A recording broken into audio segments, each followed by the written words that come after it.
안녕하십니까? 지식과 지혜의 숲을 거니는 시간입니다. 우리 모두는 삶의 어느 순간 이 근원적인 질문과 마주하게 됩니다. 죽음 이후에는 무엇이 있을까? 이 질문은 인류의 역사만큼이나 오래되었고 수많은 철학자와 사상가 그리고 평범한 우리 모두의 마음을 끊임없이 맴돌았습니다.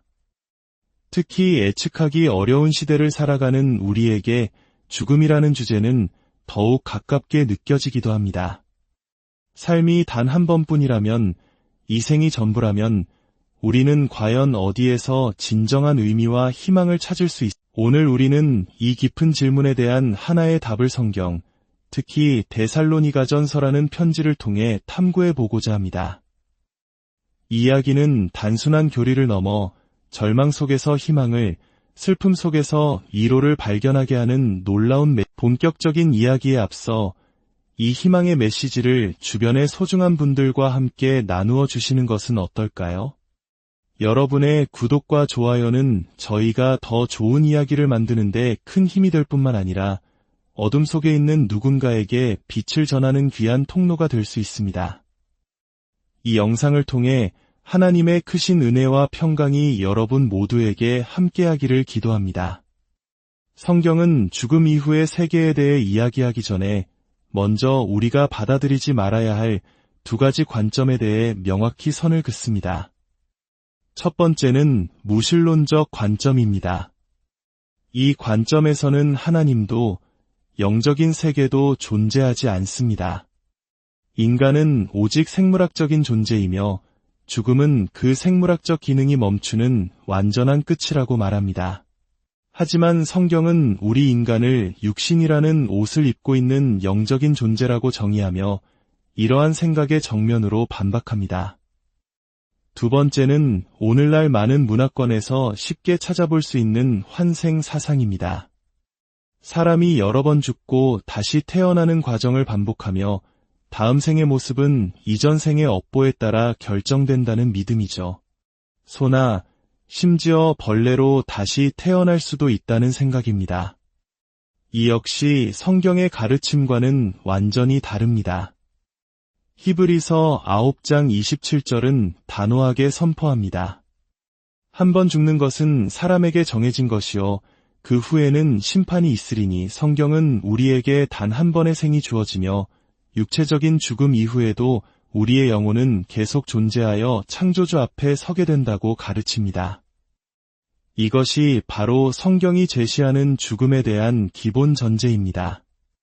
모든 인간은 육신 안에 영혼을 가지고 있습니다. 우리가 배고픔, 목마름, 피곤함을 느끼는 것은 육신에 속한 일이지만 우리 안에는 하나님과 교감하고 그분의 뜻을 이해할 수 있는 영적인 부분이 분명히 존재합니다.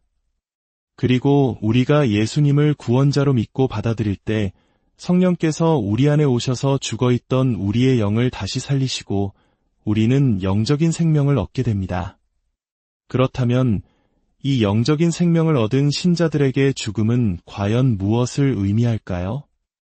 오늘 우리가 함께 살펴볼 데살로니가전서는 사도 바울이 데살로니가라는 도시에 세워진 신생교회에 보낸 편지입니다.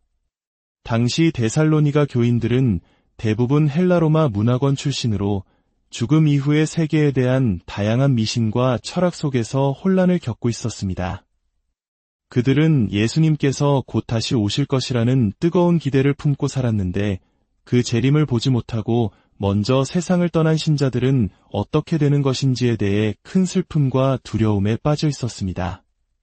바로 이들을 위로하고 진리를 가르치기 위해 사도 바울은 이 편지를 썼습니다. 데살로니가전서 4장 13절부터 18절의 말씀을 들어보십시오. 형제들아, 자는 자들에 관하여는 너희가 알지 못함을 우리가 원하지 아니하노니 이는 소망 없는 다른 이와 같이 슬퍼하지 않게 하려 함이라. 우리가 예수께서 죽으셨다가 다시 살아나심을 믿을진대 이와 같이 예수 안에서 자는 자들도 하나님이 그와 함께 데리고 오시리라. 우리가 주의 말씀으로 너희에게 이것을 말하노니 주께서 강림하실 때까지 우리 살아남아 있는 자도 자는 자보다 결코 앞서지 못하리라. 주께서 호령과 천사장의 소리와 하나님의 나팔 소리로 친히 하늘로부터 강림하시리니 그리스도 안에서 죽은 자들이 먼저 일어나고 그 후에 우리 살아남은 자들도 그들과 함께 구름 속으로 끌어올려 공중에서 주를 영접하게 하시리니 그리하여 우리가 항상 주와 함께 있으리라. 그러므로 이러한 말로 서로 위로하라. 이 말씀 속에는 놀라운 진리가 담겨 있습니다. 첫째, 바울은 신자의 죽음을 죽었다고 표현하지 않고 잠들었다고 말합니다. 우리의 육신은 활동을 멈추지만 우리의 영혼은 사라지지 않으며 이는 영원한 끝이 아닌 일시적인 상태임을 아름답게 표현한 것입니다. 이 표현의 뿌리는 구약성경 다니엘서 12장 2절, 땅의 티끌 가운데에서 자는 자 중에서 많은 사람이 깨어나 영생을 받는 자도 있겠고 수치를 당하여서 영원히 부끄러움을 당할 자도 있을 것이며 라는 말씀에서 찾을 수 있습니다. 둘째, 이 모든 소망의 근거는 바로 예수님의 부활입니다. 우리가 예수님께서 죽음을 이기시고 다시 살아나셨다는 사실을 믿는다면 그분을 믿는 우리 또한 다시 살아나리라는 것을 논리적으로 믿어야 합니다. 예수님의 부활은 단순히 과거의 역사적 사건이 아니라 미래에 있을 우리의 부활을 보증하는 확실한 약속인 것입니다. 예수님께서 이 땅에 물리적으로 실제로 다시 오신다는 믿음은 매우 중요합니다. 어떤 이들은 예수님의 재림이 단지 비유적인 표현일 뿐이라고 주장하기도 합니다. 과거 교회 역사 속에서 이스라엘 민족이 전 세계에 흩어져 나라와 언어, 모든 것을 잃어버렸을 때 그들이 다시 고향으로 돌아와 나라를 세울 것이라는 성경의 예언을 문자 그대로 믿기란 거의 불가능해 보였습니다. 하지만 우리는 지금 그 예언이 우리 눈앞에서 실제로 이루어지는 기적의 시대를 살고 있습니다. 흩어졌던 유대인들이 돌아와 이스라엘이라는 나라를 세우고 잊혀졌던 히브리어를 모국어로 사용하고 있습니다. 하나님께서 한번 약속하신 것은 반드시 그대로 이루십니다. 그러므로 예수님께서 다시 오시겠다는 약속 또한 우리는 온전히 신뢰할 수 있습니다. 이제 말씀의 가장 핵심적인 부분입니다. 주님께서 다시 오시는 그날 어떤 일이 일어날까요? 주님의 우렁찬 호령과 천사장의 외침, 그리고 하나님의 장엄한 나팔 소리와 함께 하늘로부터 내려오실 것입니다. 여기서 나팔 소리는 유대인들에게 아주 익숙한 이미지입니다. 시내산에서 율법을 수여하실 때나 절기마다 백성을 불러 모을 때 나팔을 불었던 것처럼 이 나팔 소리는 하나님의 백성을 모으는 신호입니다. 그때 그리스도를 믿고 먼저 잠들었던 자들, 즉 세상을 떠난 모든 성도들이 먼저 부활하여 일어날 것입니다. 그리고 그 후에 그 시대에 살아남아 주님을 맞이하는 우리도 그들과 함께 순식간에 구름 속으로 끌어올려져 하늘 공중에서 주님을 만나게 될 것입니다. 바로 이 사건을 신학적인 용어로 휴거라고 부릅니다. 끌어올린다는 뜻의 라틴어에서 유래한 말입니다. 그리고 가장 중요한 약속이 이어집니다. 그리하여 우리가 항상 주와 함께 있으리라. 영원히 다시는 헤어짐 없이 주님과 함께하게 된다는 것, 이것이 우리에게 주어진 최고의 위로이자 소망입니다. 이 놀라운 장면은 고대 유대인의 결혼 풍습을 통해 더욱 아름답게 이해할 수 있습니다. 당시 유대 사회에서는 신랑이 신부와 약혼한 뒤 아버지의 집으로 돌아가 신부와 함께 살 새로운 집, 즉 처소를 마련했습니다. 집이 다 준비되면 신랑은 친구들과 악단, 가족들로 이루어진 큰 행렬과 함께 신부를 데리러 갔습니다. 신부의 집에 도착하기 전 신부 역시 자신의 가족, 친구들과 함께 나와 신랑을 맞이했습니다.